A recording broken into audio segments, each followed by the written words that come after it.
Hello friends, हम Indian constitution के कुछ इंपॉर्टेंट टॉपिक्स को डिस्कस कर रहे थे जो कि एलएलबी एग्ज़ाम के पॉइंट ऑफ व्यू से काफ़ी इंपॉर्टेंट है। इसमें हमने आर्टिकल 214 और आर्टिकल 226 तक कवर कर लिया था। मतलब आर्टिकल 214 हाई कोर्ट से डील करता है और आर्टिकल 226 हाई कोर्ट की रिट जुरिडिक्शन से डील करता है। ठीक है, अब उससे आगे चलते हैं। उससे आगे है सबऑर्डिनेट कोर्ट। ठीक है, ये आर्टिकल 233 में आता है। डायरेक्ट इससे क्वेश्चन आएगा कि भारतीय संविधान के किस अनुच्छेद में अधीनस्थ न्यायालय का प्रावधान है। सबऑर्डिनेट कोर्ट को हिंदी में अधीनस्थ न्यायालय बोलते हैं। तो subordinate court is mentioned under article 233। अगला टॉपिक है यूनियन टेरिटरी। यूनियन टेरिटरी के इसमें आपको 4 आर्टिकल पढ़ने हैं, 239, 239 ए, 240 और 241। ठीक है, तो 239 में क्या बोला गया है? 239 में एडमिनिस्ट्रेशन ऑफ यूनियन टेरिटरीज़ बताया गया है, मतलब संघ राज्य क्षेत्रों का प्रशासन। तो ये 239 में आता है। उसके बाद 239 ए जो है वो स्पेशली दिल्ली से डील करता है। ठीक है, 239 ए दिल्ली से डील करता है।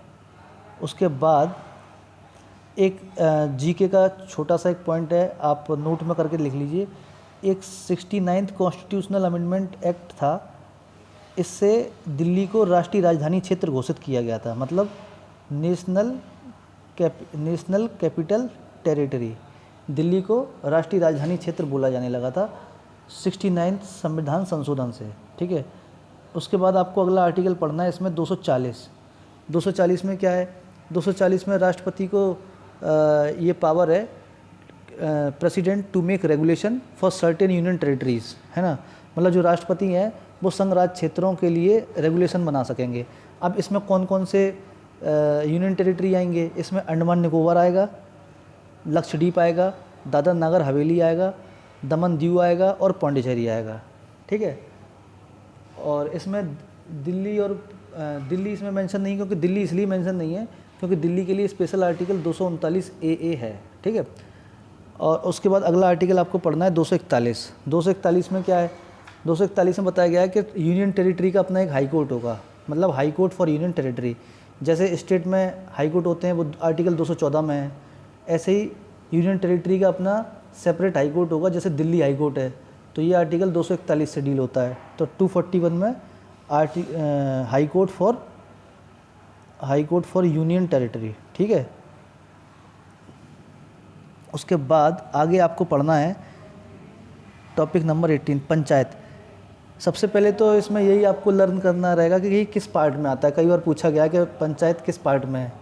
उसके बाद ये किस कॉन्स्टिट्यूशनल अमेंडमेंट एक्ट से ऐड हुआ था? 73। ठीक है, ये दोनों ही बहुत इंपॉर्टेंट फैक्ट हैं, ये कई बार पेपर में पूछे गए हैं। अगला इसमें टॉपिक है म्यूनसिपैलिटीज़ का। म्यूनसिपैलिटीज़ पार्ट 9A में आता है, ये पार्ट आपको याद करना रहेगा। ठीक है, और किस अमेंडमेंट के थ्रू जोड़ा गया था? तो 74 में संविधान संशोधन से जोड़ा गया था। ठीक है, तो आपको ये दोनों चीज़ें याद करनी रहेंगी।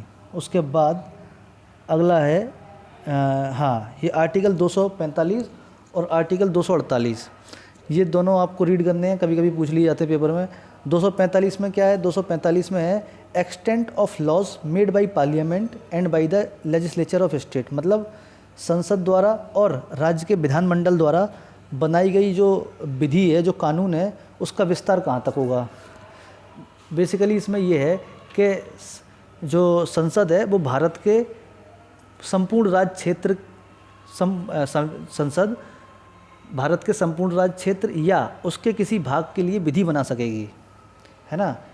मतलब ये पार्लियामेंट के पास पावर है कि वो या तो पूरे इंडिया के लिए, होल इंडिया, और या उसकी किसी एक टेरिटरी के लिए कानून बना सकती है। ये आर्टिकल 245 में है। ठीक है, उसके बाद मैंने इसमें 246 लिखा नहीं है, लेकिन फिर भी आप पढ़ लेना, 246 को भी एक बार रीड मार लेना। इसमें सब्जेक्ट मैटर आता है कि किस सब्जेक्ट पे कौन लॉ बनाएगा। जैसे यूनियन लिस्ट है, उसमें सेंट्रल गवर्नमेंट लॉ बनाएगी। स्टेट लिस्ट में स्टेट गवर्नमेंट लॉ बनाएगी, और कंकरेंट लिस्ट में दोनों सरकारें मिलकर बना सकती हैं। ठीक है, उसके बाद आपको एक ये आर्टिकल 248, ये अच्छे से याद करना रहेगा। इसमें क्या है? Residuary power. डायरेक्ट क्वेश्चन आएगा कि जो रेजिड्यूरी पावर है वो किसके पास है इंडिया में। तो अब रेजिड्यूरी पावर को हिंदी में कहते हैं अवशिष्ट शक्तियाँ। ठीक है, तो जो रेजिड्यूरी पावर है इंडिया में वो पार्लियामेंट के पास है। ठीक है, parliament has exclusive power to make any law with respect to any matter not enumerated in the concurrent list और स्टेट लिस्ट। तो जो अवशिष्ट शक्तियाँ हैं वो संसद के हाथ में है। तो संसद ऐसे किसी भी विषय के संबंध में कानून बना सकती है जो स्टेट लिस्ट में और कंकरेंट लिस्ट में नहीं लिखा हुआ है, उस पर किसी पर भी बना सकती है। ठीक है, आगे आपको आर्टिकल पढ़ना है कंसोलिडेटेड फंड ऑफ इंडिया। ये थोड़ा सा रीड मान लेना। कंसोलिडेटेड फंड ऑफ इंडिया और पब्लिक अकाउंट ऑफ इंडिया ये 266 में आते हैं, और कंटीजेंसी ये आर्टिकल 267 में आता है, थोड़ा सा इसको पढ़ लेना। अगला है finance commission, article 280। All India service ये आर्टिकल 212 में आता है। उसके बाद public service commission for union and states, इसका आर्टिकल है 315। देखो मैं यहाँ ना ब्रैकेट लगाना भूल गया हूँ। ठीक है, ये आर्टिकल, ठीक है, तो ये पब्लिक सर्विस कमीशन आर्टिकल 315 में आता है। उसके बाद आर्टिकल 330 से लेकर 340 तक, इसमें आपको कौन कौन से आर्टिकल पढ़ने हैं ये मैं आपको बता देता हूँ।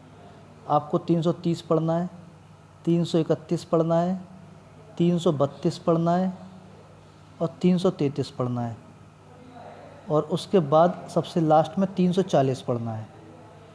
ये 5 आर्टिकल आपको पढ़ने हैं 330 से लेकर 340 तक। ठीक है, तो बस एक बार रीड कर लीजिए क्योंकि एग्ज़ाम में पूछा जाता है। उसके बाद देखो मैंने यहाँ पे एक टॉपिक मेंशन नहीं किया, वो है election commission of India. Election commission of India article 324 में आता है। बस इतनी बात आपको याद रखने वाली है। ठीक है, सीधे सीधे क्वेश्चन आएगा कि किस भारतीय संविधान के किस अनुच्छेद में इलेक्शन कमीशन ऑफ इंडिया का प्रावधान है, तो आर्टिकल 324 में है। ठीक है, उसके बाद अगला टॉपिक है ऑफिशियल लैंग्वेज का। इसमें आपको आर्टिकल 343 पढ़ना है और इसका पार्ट और याद कर लेना, क्योंकि कई बार इसका पार्ट पूछ लिया है किस भाग में ऑफिशियल लैंग्वेज आती है। ठीक है, इमरजेंसी पावर, भाई देखो इमरजेंसी पावर में आपको अच्छे से 3 आर्टिकल बहुत अच्छे से याद होने चाहिए। एक आर्टिकल इसमें 352, 356 और 360। ठीक है, 352 में क्या है, नेशनल इमरजेंसी, राष्ट्रीय आपातकाल। 356 में क्या है, प्रेसिडेंशियल रूल, ठीक है, राष्ट्रपति शासन। और 360 में फाइनेंशियल इमरजेंसी, वित्तीय आपातकाल। अभी देखो कोरोना वायरस अपने यहाँ चल रहा है, पूरे विश्व में कोरोना महामारी फैली हुई है, तो ऐसे में फाइनेंशियल इमरजेंसी हो सकता है आगे लगा दी जाए, क्योंकि कई जो स्टेट गवर्नमेंट्स हैं और सेंट्रल गवर्नमेंट हैं उन्होंने अपने एम्प्लॉयज़ की सैलरी को कट किया है। तो ऐसे में आप इस आर्टिकल को ज़रूर पढ़ के जाइए इस बार, आर्टिकल 360 को, हो सकता है ये आपको एग्ज़ाम में मिले। ठीक है, उसके अलावा आपको एक चीज़ और याद करने वाली है, ये किस पार्ट में आती है। और अपना लास्ट टॉपिक है अमेंडमेंट ऑफ कॉन्स्टिट्यूशन। ठीक है, ये आर्टिकल 368 में आता है, पार्ट 20। तो इस आर्टिकल 368 को आप एक बार अच्छे से पढ़ लीजिए। ठीक है, इसमें आपको अमेंडमेंट प्रोसीजर बताया है, कौन से किस मैटर को किस मेजॉरिटी के साथ ये लोग अमेंड करेंगे, संसद में कैसे संशोधन किया जाएगा। ठीक है, तो फ्रेंड्स इतने अगर आपने टॉपिक पढ़ लिए 1 to 38, तो आप ये समझ के चलो आप LLB एंट्रेंस एग्ज़ाम में 95% क्वेश्चन सॉल्व कर लोगे।